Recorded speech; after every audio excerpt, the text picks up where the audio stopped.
Dr. Carson, you may proceed. You know, as a youngster, I remember actually feeling that I was pretty lucky. We lived in a 750 square foot GI home in southwest Detroit. It actually had a lawn and a little one-car garage, and we thought that was paradise. And then my parents got divorced. And, you know, my mother discovered that my father was married to someone else. And she didn't have any skills, basically third grade education. We had no place to live. She couldn't afford the house. So we ended up moving to Boston, moving in with relatives. So I have actually, in my life, understood what housing insecurity was. And we were there in Boston for a couple of years. And I remember as a 9-year-old looking through a building across the street out of which all the windows had been broken, and a sunbeam was shining through it. And it made me think about my future. And I remember thinking that I probably would never live to be 25, because that's what I saw around me. But my mother had very different ideals. You know, she worked extraordinarily hard as a domestic, leaving the house at 5 in the morning, getting back at midnight, day after day after day. And her strong desire was not to be dependent on anybody else. And people were always criticizing her, and they said, "You have 2 boys, you can be on aid to dependent children." And she said, "No, I can't." And she worked very hard. She would sometimes take us to the homes that she cleaned. And many of them were fabulous homes. And she would say, "Would you rather live in this wonderful place, or would you rather live where we live?" And she would say, "You know, the person who has the most to do with determining where you live is you. It's not somebody else. It's not the environment." You know, that made a very strong impression on me. And she insisted later on, when we were able to return to Detroit, still not to our idyllic home. We still couldn't afford to live there, still in a multifamily, dilapidated place with rats and roaches. But nevertheless, she was independent. And we still had that dream of being able to get back there. But I was a terrible student, and she insisted that I read. And she insisted that my brother read.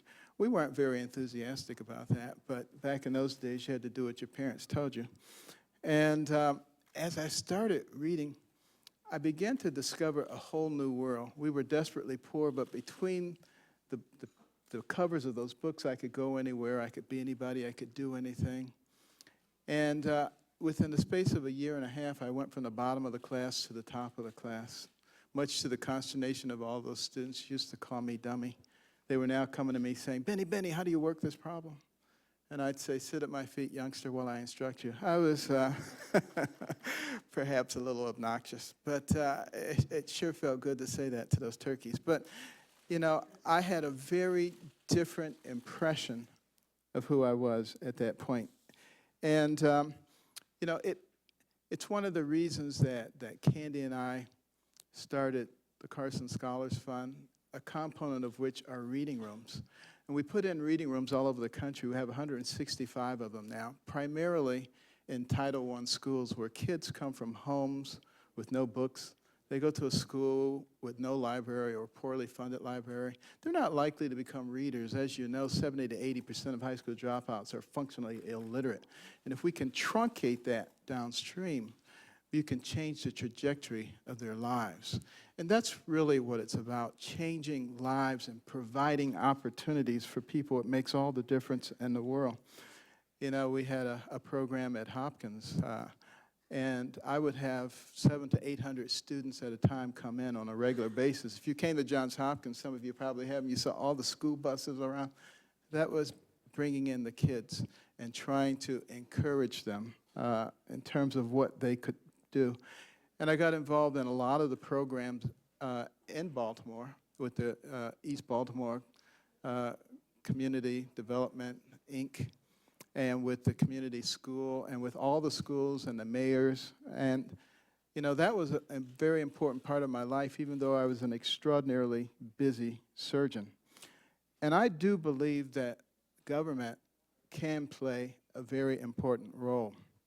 I know some have distorted what I've said about government, but I believe government is important.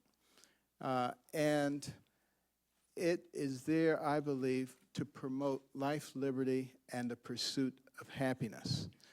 What has happened too often is that people who seemingly mean well have promoted things that do not encourage the development of innate talent in people. And hence we have generation after generation of people living in dependent situations. It's not that they're bad people. It's that this is what they've been given. This is all they know in many cases. I think we have an opportunity here to do something about that. If we take a more holistic approach. When we talk about HUD traditionally, most people think putting houses over putting roofs over the heads of poor people. But it has the ability to be so much more than that, particularly if we take a holistic approach. And we think about how do we develop our fellow human beings. I see each individual as human capital that can be developed to become part of the engine that drives our nation, or if not developed, becomes part of the load. And we are the ones who are tasked with helping to make the difference. So I do believe that government is extraordinarily important. And one of the things that I want to do, instead of just listening to the sage people of Washington, D.C., and there are some wise people here, I want to go on a listening tour. I want to hear from the people with boots on the ground who are actually administering programs, who are benefiting from the programs. I want to see what actually works and what does not work. I want to analyze why it works and why it doesn't work. Before I go on the road to do that, I want to do that at HUD. We have people there who've been there for 10, 20, 30, even 40 years. And I don't think a lot of people listen to what they have to say. I suspect that they have garnered a tremendous amount of information. And I want to get that information from them. I want to work with them on a regular basis. Some people say, but medicine, why would you go into something like HUD? Well, I actually believe that there's a tremendous nexus, a great intersection, because good health has a lot to do with a good environment.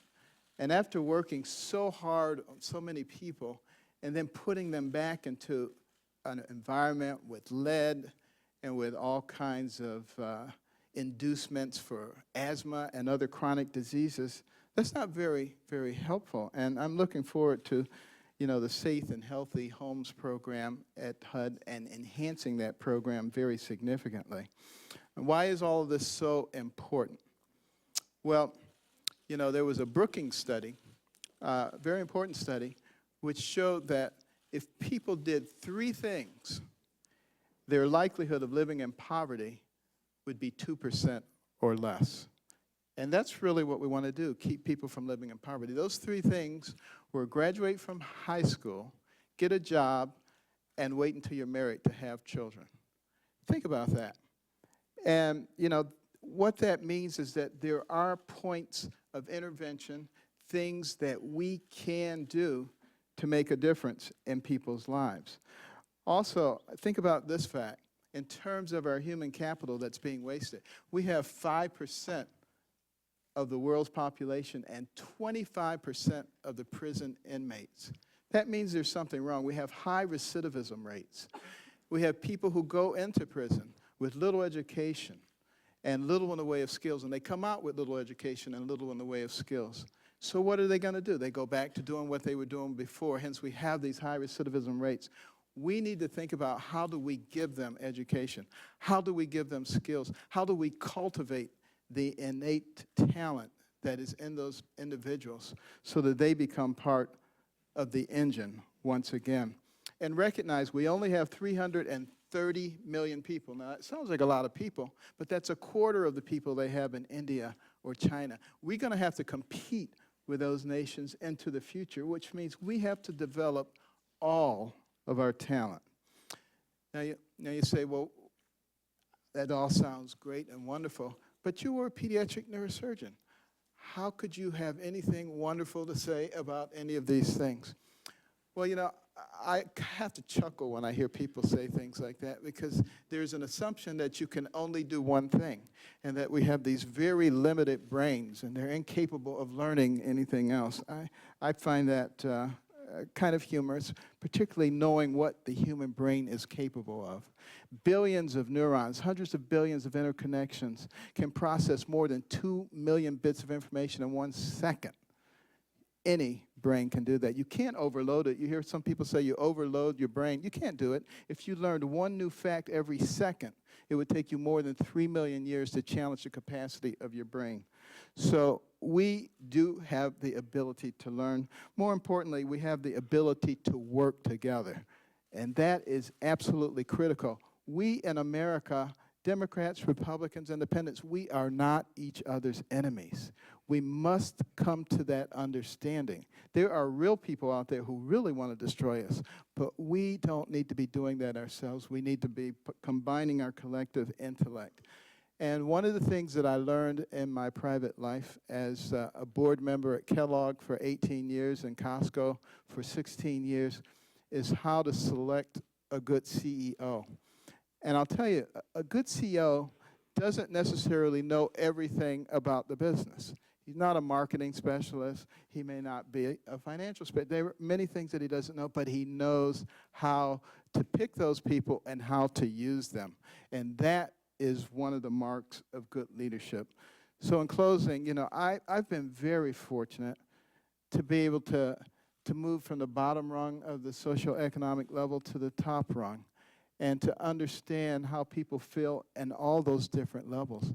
And I got to tell you, we're all in the same boat. And if part of the boat sinks, the rest of it is going down too. And it means what we need to do is exercise true compassion. True compassion is not keeping people in a situation where we can feel good about what we're doing. True compassion is putting them in a situation where they can feel good about where they're going. Thank you.